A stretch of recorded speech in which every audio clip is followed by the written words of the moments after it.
전통적으로 구약 전도사의 기록자로 솔몬 왕을 생각합니다. 솔몬 왕은 아시는 대로 하나님의 지혜로, 특별한 놀라운 지혜로 충만했던 사람입니다. 그가 삶을 돌아보고 이렇게 고백합니다. 천하의 범사가 기한이 있고 만사가 그 때가 있다라고 말합니다. 때가 있다는 말은 우리가 소원하는 바가 응답되는 것이 전적 하나님의 역사심에 달려있다, 이런 의미입니다. 그러므로 각 사람은 하나님을 의지하는 가운데 최선을 다해야 하고 또 인내함으로 하나님의 때를 기다려야 합니다.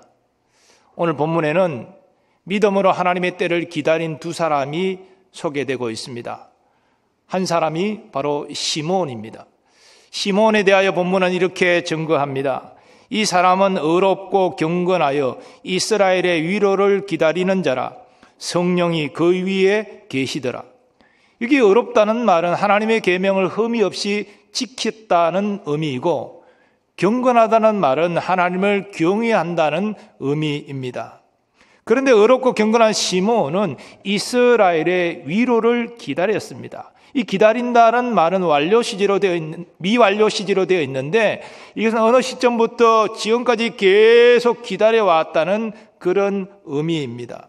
그렇다면 시몬이 오랫동안 기다려온 하나님의 그 역사하심을 통한 이스라엘의 위로가 무엇입니까? 이것을 알기 위해서는 이 시몬이 성령의 지시, 즉 네가 그리스도 주를 보기 전에는 죽지 아니할 것이라 라고 말씀하신 성령의 말씀을 먼저 주목해야 됩니다. 그리고 아구 예수님을 안고 찬양하는 내용을 또한 유의해야 됩니다.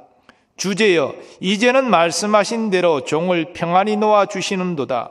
내 눈이 주의 구원을 보았사오니 이는 만민 앞에 예비하신 것이요 이방을 비추는 빛이요 주의 백성 이스라엘의 영광이니이다. 여기 주제여라는 말이 나오는데, 이 주제라는 말은 주인이라는 그런 의미입니다. 즉 시몬은 하나님을 주인으로, 자신을 하나님의 종으로 인식하고 하나님의 주권과 능력을 지금 찬양하고 있는 것입니다. 그래 하나님께서 말씀하신 대로 주의 구원을 자기가 보았기 때문에 자기의 마음이 평안하다, 이렇게 고백하고 있습니다. 이런 것들을 우리가 고려할 때 시몬이 기다리는 이스라엘의 위로는 주 그리스도를 의미하는 것이고, 바로 예수님으로 말미암은 이스라엘의 구원을 의미하는 것이 분명합니다. 하나님께서는 시몬이 이스라엘의 위로를 볼 수 있도록 모든 것을 섭리하셨습니다. 요셉과 마리아는 예수님이 태어난 지 40일이 되었을 때 율법의 규례를 따라 마리아의 정결 의식을 위하여, 또 초태생으로 난 예수님의 헌신례를 위하여 예루살렘 성전으로 오게 인도하셨습니다. 그리고 그날 그 시간에 성령께서 시몬의 마음을 감동시키셔서 그로 성전에 들어가게 하셨습니다. 그래서 예수님을 데리고 오는 요셉과 마리아를 만나게 하셨습니다. 시몬은 마리아의 품에 안겨 있는 아기 예수님이 그리스도이심을 알아볼 수 있었습니다. 그리고 예수님을 안고 하나님을 찬송한 것입니다. 하나님께서는 그렇게 시몬에게 성령으로 말씀하신 것을 지키셨습니다. 그리고 시몬은 성령의 말씀을 붙잡고 믿음으로 기다려 하나님의 때에 그리스도를 배없는 영광을 누렸습니다. 그런데 오늘 본문은 시몬의 찬양을 들은 요셉과 마리아의 반응을 이렇게 증거합니다. 부모가 그에 대한 말들을 놀랍게 여기더라. 우리 한글 성경에는 부모로 되어 있지만 헬라어 원문 성경을 보면 그의 아버지와 어머니로 되어 있습니다. 그러니까 주어가 복수로 되어 있는 것이지요. 근데 참 흥미로운 것은 주어는 복수인데 놀랍게 여기더라는 서술은 단수 형태로 되어 있습니다. 이는 헬라어 문법의 특별한 경우인데, 즉 시몬의 그 찬양을 마리아와 요셉 두 사람이 함께 들었지만 특별히 그 찬양을 듣고 놀란 사람이 한 사람이다, 이것을 표현하기 위하여 주어는 복수지만 놀랐다는 이 서술어는 단수 형태로 기술하고 있는 것입니다. 누가 놀랐겠습니까? 요셉이 놀랐습니다. 왜냐하면 마리아는 이미 목자들을 통해서 아기 예수님과 관련하여 천사의 고지를 듣고 마음에 새기어 생각한 바 있습니다. 그러므로 시몬의 찬양의 내용이 특별히 놀랄 만한 새로운 어떤 것은 아니었기 때문이지요. 시몬도 두 사람의 그러한 영적 상태를 알았는지 요셉과 마리아를 축복하는 가운데 특별히 마리아에게 이렇게 이릅니다. 보라, 이는 이스라엘 중 많은 사람을 패하거나 흥하게 하며 비방을 받는 표적이 되기 위하여 세움을 받았고 또 칼이 내 마음을 찌르듯 하리니 이는 여러 사람의 마음의 생각을 드러내려 함이니라.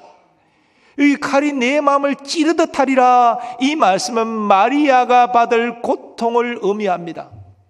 왜냐하면 예수님의 모든 말씀과 사역은 각 사람의 생각을 드러내는 결과를 가져오는데 그 마음에 감추어진 죄가 덜추어져서 회개하고 예수 믿어 구원받는 사람이 있는 반면에 많은 사람은 자존심이 상해서 예수님을 비방하고 박해하고 그래서 십자가에 못 박아 죽일 것이기 때문에 그 모든 것을 보는 마리아가 예수님으로 인해 큰 고통을 당하게 된다는 바로 그런 말씀입니다. 우리는 시몬의 이 예언이 역시 하나님의 때에 그대로 성취된 것을 복음서를 통해서 확인할 수 있습니다. 또 믿음으로 하나님의 때를 기다린 다른 사람은 여선지자 안나입니다. 본문은 안나를 이렇게 소개합니다. 그가 결혼한 후 7해 동안 남편과 함께 살다가 과부가 되고 84세가 되었더라. 당시 유대인은 10대 초반이 되면 여인들이 결혼을 합니다. 좋은 풍습이 있었죠. 그런 풍습에 따르면 남편과 결혼해서 7년 지내고 84세가 된 안나는 적어도 과부가 되어 60년 이상을 홀로 지낸 것입니다. 지금도 그렇지만 당시에는 과부가 사회적 절대 약자였습니다. 그러니 안나의 삶이라는 것이 얼마나 힘들었겠습니까? 하지만 그럼에도 불구하고 과부가 되어서 60년 이상을 성전을 떠나지 아니하고 주야로 금식하고 기도하며 하나님을 섬겼습니다. 그러던 어느 날 안나에게 놀라운 일이 일어났습니다. 마침 이때에 나와서 하나님께 감사하고 예루살렘의 속량을 바라는 모든 사람에게 그에 대하여 말하니라. 이게 마침 이때라는 이 표현이 나오는데 바로 시몬이 아기 예수님을 안고 찬양하는 바로 그때 안나도 성전에 들어가서 아기 예수님을 배웁고 그리고 예루살렘의 속량을 원하는 모든 사람에게 예수님에 대하여 말하였다는 것입니다. 늘 성전을 떠나지 않고 60년 이상 주야로 금식하며 기도하며 하나님을 섬겼던 안나에게 바로 예수님을 배웠고 증거하는 영광을 누리게 된 것입니다. 하나님께서는 본문의 시몬과 안나를 통해서 우리에게 하나님의 때를 기다리는 믿음의 중요성을 가르치고 계십니다. 사실 우리의 모습은 특별히 한국의 기질은 굉장히 바쁩니다. 오죽하면 빨리빨리 동남아 가면 다 사람들이 그런 얘기 하지요. 급해요. 우리 하나님 앞에 어떤 기도의 제목을 가지고 간절히 기도하지만 하나님의 선한 응답의 때까지 인내하지 못하고 내가 하나님 이때 응답하는 것이 최선입니다. 방법은 이런 식으로 하면 되고요. 다 답을 정해서 하나님이 그대로 해주기를 우리는 조릅니다. 우리 보통의 기도 내용이 그렇지 않습니까? 하나님 내가 믿음으로 기도드렸기 때문에 하나님은 가장 적절한 응답의 때를 알고 계십니다. 어떤 식으로 응답되는 것이 좋은지도 하나님 다 아십니다. 그 때를 완전히 맡겨드리오니 주여 내게 인내할 수 있는 믿음을 주옵소서, 이렇게 기도한 게 아니라 하나님 내 기도 제목 다 아시지요. 언제 이게 응답되어야 되는지도 아시지요. 그대로 해주세요. 나의 때를 우리는 강조합니다. 하나님의 때까지 기다리지 못합니다. 그러나 유한한 지식을 가지고 유한한 우리 인생이 어떻게 가장 적절한 응답의 때와 적절한 방식을 알 수 있겠습니까? 하나님만이 아시는 것이지요.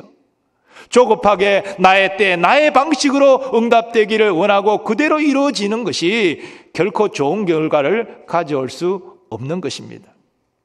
올 한 해 돌아보면 하나님 앞에 그렇게 간절히 기도했는데 이 송년주일까지 아무 응답이 없고 그게 속상하고 낙심되는 분들도 여기 계실 것입니다. 뭐 가족의 구원, 병의 치유, 자녀들이 선하게 앞길이 열리는 것, 그리고 생업에 어려운 것들이 좀 문제가 풀려지는 것들, 이런 것들이 선한 기도 제목 아닙니까? 이게 하나님 영광을 가리는 제목은 아니지 않습니까? 그런데도 간절히 기도했는데도 아직까지 아무런 응답이 없는 경우도 있습니다. 그러나 너무 낙심하지 마십시오. 내가 정하는 때보다 하나님이 정하신 때가 더 중요합니다. 하나님이 여러분의 믿음의 기도를 다 들으셨습니다. 응답을 준비하고 계십니다. 그리고 마침내 가장 적절한 때에 적절한 방식으로 응답하여 주실 것입니다. 하나님께서 우리가 이 분명한 사실을 믿고 인내하기를 원하십니다. 그러므로 우리에게 있어서 하나님의 때를 기다리는 믿음이 중요합니다. 오늘 하나님께서는 이 시몬과 안나를 통해서 우리가 평소에 어떻게 하나님의 때를 기다리는 믿음의 자세를 가지고 나아갈 것인가, 이것을 우리에게 가르쳐 주십니다. 먼저 하나님은 우리가 의롭고 경건하게 살기를 원하십니다. 말씀드린 대로 의로운 것은 하나님의 계명을 흠이 없이 지키는 것이고, 경건한 것은 하나님을 경외하는 것을 의미합니다. 우리가 평소에 하나님을 경외함으로 순종할 때에 우리의 기도도 능력이 있다는 것입니다. 근데 평소에 하나님을 경외하지도 않고 하나님 말씀 앞에 순종하려고 하지도 않는 사람이 그저 급한 문제가 생겼다고 다급하게 와서 기도한다고 시응답이 오는 것은 아니지요. 평소에 하나님을 경외함으로 하나님 말씀대로 살려고 몸부림치는 사람이 그 기도할 때 그 기도가 능력이 있는 줄 믿습니다. 그러므로 평소에 의롭고 경건하게 살기를 힘쓰는 여러분 될 수 있기를 바랍니다. 또 하나님은 우리가 성령님과 교제하는 가운데 성령님의 인도하심 받기를 원하십니다. 오늘 시몬과 안나는 한마디로 성령의 사람이었습니다. 그들은 성령님과 깊은 교제를 하였습니다. 성령님이 감동하실 때 느꼈습니다. 그리고 순종했습니다. 그 결과 성전에서 아기 예수님을 배웠고 아기 예수님을 증거할 수 있는 영광을 누린 것이지요. 여러분도 말씀과 기도로 성령님과 깊이 교제하시고 성령님의 인도하심을 받으시기를 축복합니다. 또 하나님은 우리가 예배의 자리를 사모하고 주의 몸된 교회를 충성되게 섬기기를 원하십니다. 시몬은 하나님을 경외하는 예배자였습니다. 안나가 60년 이상 주의 전을 떠나지 아니한 것, 바로 하나님을 예배했다는 것입니다. 그렇게 성전 중심으로 예배 중심으로 나아가다가 하나님의 때 아기 예수님을 배운 것이지요. 우리도 마찬가지입니다. 우리가 아무리 어려운 상황 가운데 있다 할지라도 하나님 중심, 말씀 중심, 교회 중심, 예배 중심으로 살아가시기를 바랍니다. 그런 가운데, 그렇게 믿음으로 기다리는 가운데 마침내 우리는 하나님의 때에 하나님의 선한 응답을 경험하게 될 줄 믿습니다.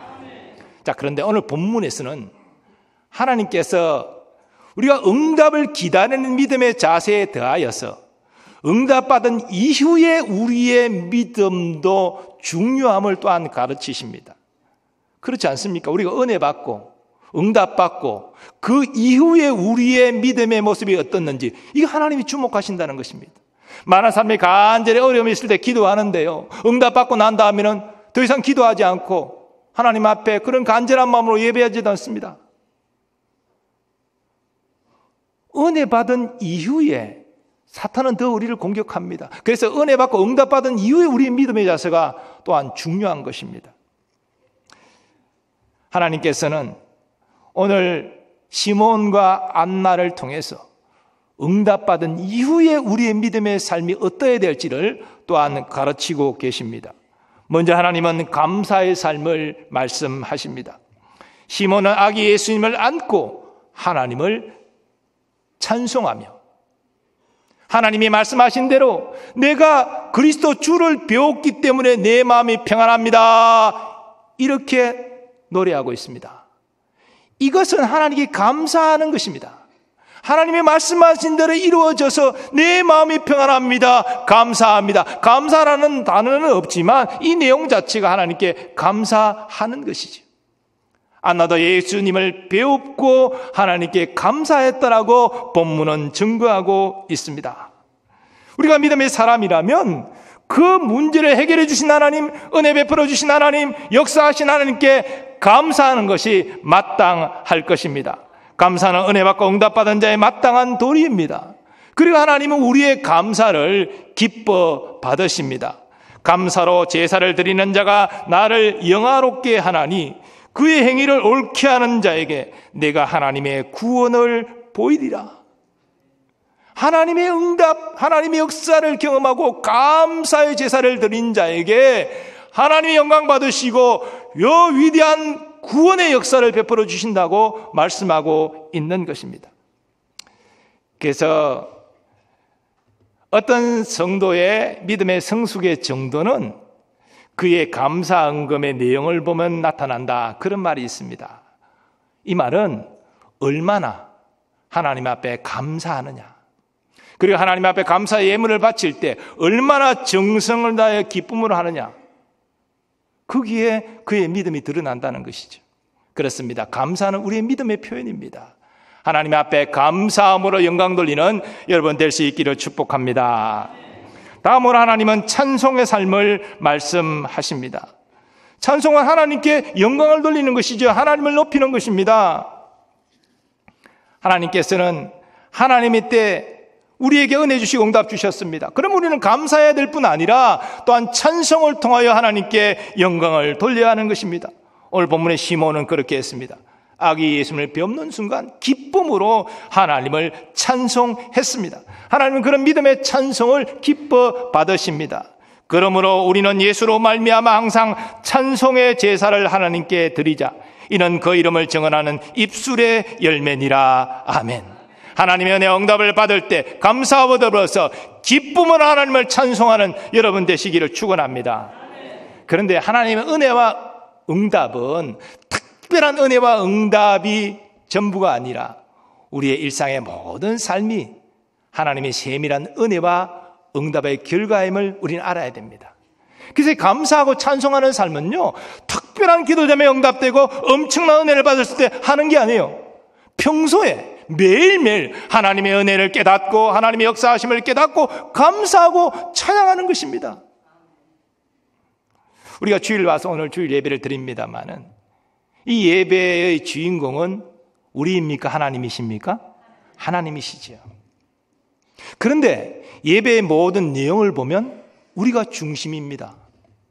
사실 요즘에 제가 이 찬양과 관련해서 고민이 많은데요, 우리가 하나님 앞에 찬양 드리는 많은 내용들이 우리에게 초점이 맞춰져 있는 경우가 많습니다.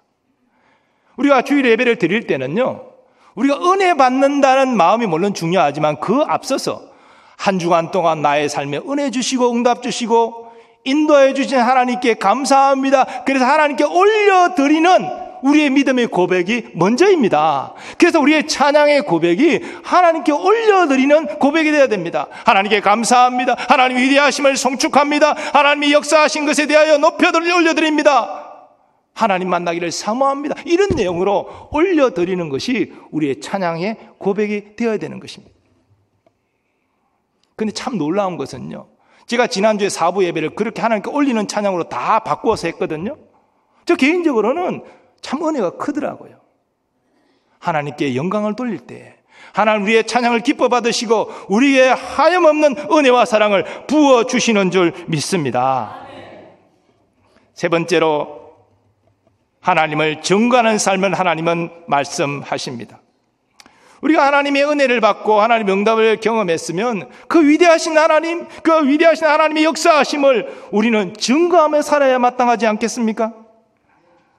오늘 시므온은 소원했던 그리스도 주 예수님을 배웠고 예수님이 이방을 비추는 빛이요 주 백성 이스라엘의 영광이 되신다고 증거하였습니다. 안나 또한 예루살렘의 속량을 바라는 사람들에게 예수님이 누구신지를 증거하였습니다. 하나님께서는 우리도 그러하기를 원하십니다. 이 증거라는 것은 나를 자랑하는 것이 아니지요. 하나님을, 주 예수 그리스도를 나타내는 것입니다. 그래서 이 증거의 삶은 두 가지 내용이 있습니다. 첫 번째는 우리의 삶으로 증거하는 것입니다. 예수님께서는 제자들에게 또 우리에게 너희의 착한 행실을 통하여 사람들이 하늘에 계신 아버지께 영광을 돌리게 하라, 그렇게 말씀하셨습니다. 이 말은 무슨 뜻입니까? 야, 예수 믿는 사람은 과연 틀리다. 그들은 점잖하고 예의 바르고 섬길 줄 알고 양보할 줄 알고 희생할 줄 안다. 저렇게 우리의 착한 행실을 보고 과연 저들이 믿는 하나님이 살아계시다 영광을 돌리게 하라는 것입니다. 삶으로 우리는 하나님을 나타내야 됩니다.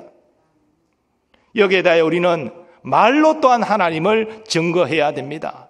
살아계신 은혜의 하나님, 나의 구원자 예수 그리스도, 우리는 말로 증거해야 됩니다. 자, 그런데 우리가 삶으로 예수 그리스도로 하나님을 증거하면 박해를 안 받습니다. 착한 행실로 다른 사람 배려하고 존중하고 섬기는데 무슨 박해를 받겠습니까? 그런데 말로 살아계신 하나님, 주 예수 그리스도를 증거하면 우리는 박해를 받습니다. 그래서 오늘날 말로 증거하는 삶을 외면하는, 피하는 성도들이 늘어나는 것이죠.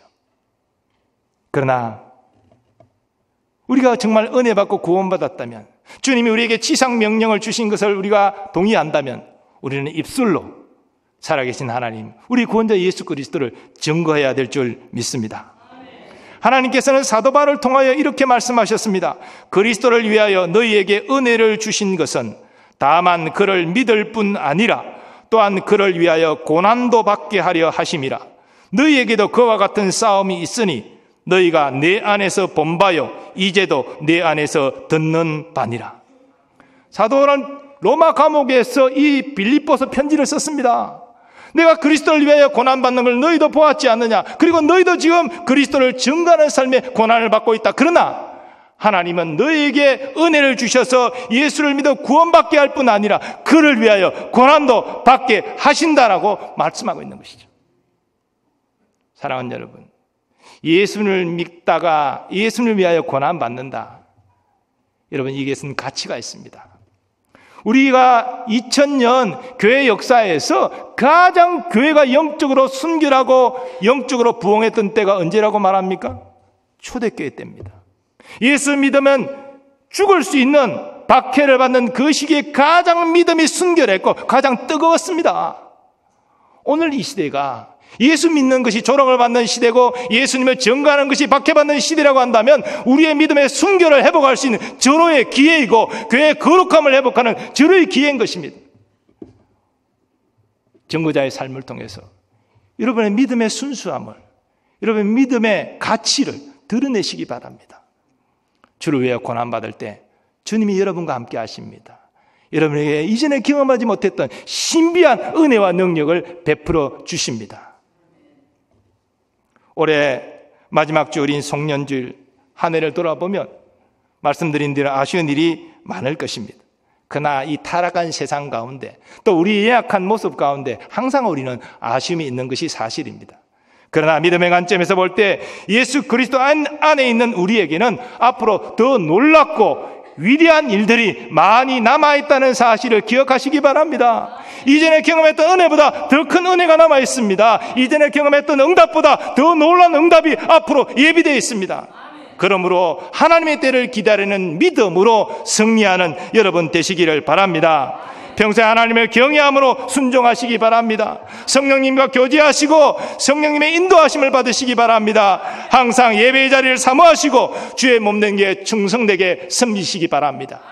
그러면 시몬 안나에게 역사하신 하나님, 우리에게도 역사하셔서 하나님의 때 가장 좋은 것으로 응답하여 주실 줄 믿습니다. 은혜 받고 응답 받았을 때 시몬과 안나처럼 감사의 삶으로, 찬송의 삶으로, 증거의 삶으로 또 하나님께 영광 돌림으로 더 큰 하나님의 구원을 경험하는 여러분 되시기를 예수님의 이름으로 축원합니다.